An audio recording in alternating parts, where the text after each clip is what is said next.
What was the real nature of Napoleon's power? A dictatorship, a monarchy, a mixed system.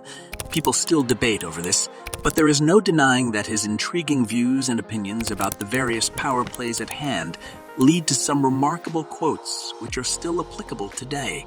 He once quoted, "In politics, stupidity is not a handicap, but a virtue. Governments depend upon money, making the financiers control the situation and not the leaders of the government, since the hand that gives is above the hand that takes. Financiers are without patriotism and without decency. Their sole object is to gain total control.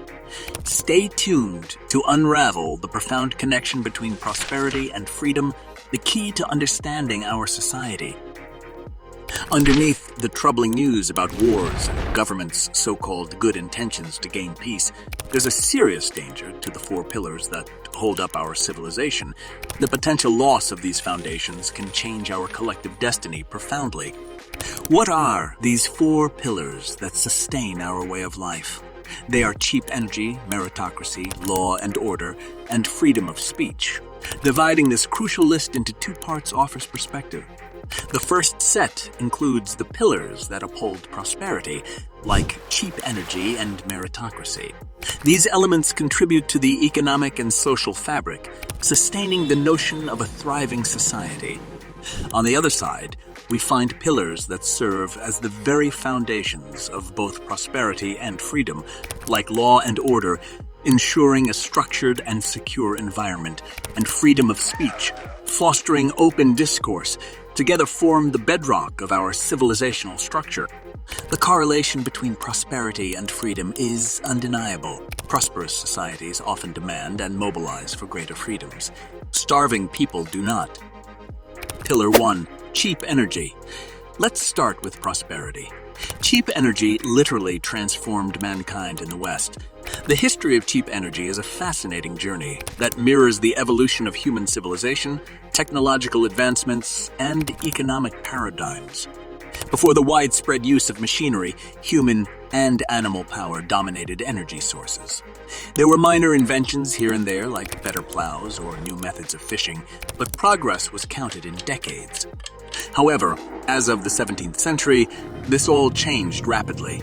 First, we saw the emergence of coal as a significant energy source. It became the driving force behind the Industrial Revolution in the 18th century, enabling the mechanization of production processes and fostering economic growth. As of the late 19th century, we witnessed the rise of the oil industry. The discovery of vast oil reserves, coupled with innovations in drilling and refining technology, made oil a versatile and efficient energy source. And in the late 20th century, the development of the electric grid transformed the energy landscape. Initially powered by coal, later transitioning to oil and natural gas, electricity became the cornerstone of our modern life. The ability to transmit electricity over long distances allowed for the centralization of power generation, and cheap energy for all was a fact. So we thought the current energy crisis made us realize this is not a given anymore, and the first pillar of civilization is currently weakening. Pillar 2, meritocracy. Meritocracy is an even more fundamental requirement than cheap energy. Meritocracy means that people are chosen or promoted based on their skills and achievements, not their social status or wealth. In a meritocratic system, success is earned through personal talent and hard work, ensuring fair opportunities for everyone. Because if we aren't choosing by quality, then institutions fail, and our modern prosperity is built on complex organizations. Our society is like a machine, and when the machine breaks down, we, the people, break down. All individual parts must function in perfect harmony to become successful. Now multiply that times everything we use in our daily lives, from the refrigerated supply chains that keep food from spoiling on the way from the farm, to the electricity or water systems that keep cholera out of our water supply. Everything must work perfectly to maintain our way of life affordably. Unfortunately, in recent years, we have encountered a major hitch in this machine.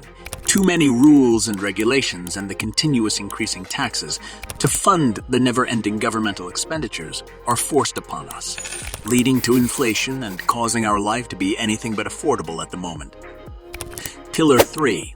Law and order, apart from the injustice of innocent individuals being wrongly condemned and criminals roaming freely to victimize others, the economic repercussions of losing law and order are even more devastating than losing meritocracy. This is due to two primary reasons: the evident threat of government tyranny and how a distorted or dysfunctional legal system hampers citizens' ability to build and create. If individuals are unsure about what actions will be punished or whether their property and freedom are secure, they become hesitant to invest in the future. This uncertainty prevents them from long-term planning, discouraging people from dedicating decades to building something that could be taken away in a heartbeat. While losing meritocracy might damage institutions, the absence of law and order inhibits their existence altogether. This reality can be seen in recent history, marked by numerous instances of corrupted legal systems undermining societal foundations. Some might say, "Oh, this will never happen with us. We live in an educated and civilized country."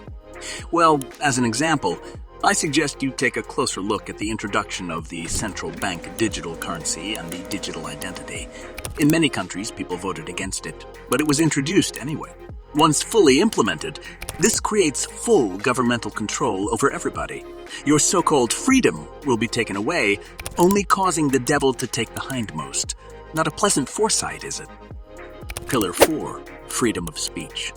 And finally, the most crucial pillar of all, freedom of speech. From an economic perspective, freedom of speech serves two vital roles: diagnosis and repair. Together, it acts as a safeguard against policies that could potentially undermine the entire system. Without the ability to communicate freely, we risk being oblivious to emerging problems or misattributing blame. It's akin to being the proverbial frog in the boiling pot, unaware and inattentive. More alarmingly, without freedom of speech, we lack the means to coordinate and address issues. The elites, who hold control, are a minority compared to the vast number of citizens. Usually, the elites possess organizational advantages such as standing armies and secretive alliances. Freedom of speech enables the masses to unite against the exploitative few, preventing us from becoming the paralyzed frog in the pot. Remember Napoleon's words: "While governments depend upon money, making the financiers control the situation and not the leaders of the government, since the hand that gives is above the hand that takes. Organizations like the World Economic Forum herewith gained the upper hand by making a devil's bargain with liberal democracy. Give us control and we will let you sit on the throne." Napoleon also said in politics, stupidity is not a handicap, but a virtue. Because while the politicians are sitting on their throne, they don't realize they are nothing more than a puppet to those who pull the real strings. Totalitarian socialism, they call it. Whenever the totalitarians violate another rule and the masses push them back using their freedom of speech, they consistently follow the same pattern, reaching beyond limits to gain more control.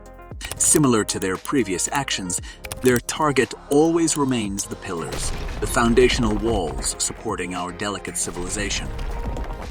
In conclusion, Napoleon's insights illuminate our present challenges. He also stated, war is when the government tells you who the enemy is. Revolution is when the public finds out for themselves. Never forget, conflicts are not won with tanks in the streets, but with freedom of speech. Educate the people, and they will decide for themselves who the enemy is. Freedom of speech is the most important pillar that allows us to diagnose and correct the threats in time. History is written by the winners. Only time will tell who the winner will be, but given the fact that you can still see this video, fortified by the internet, it means that there is still hope for us, the mob.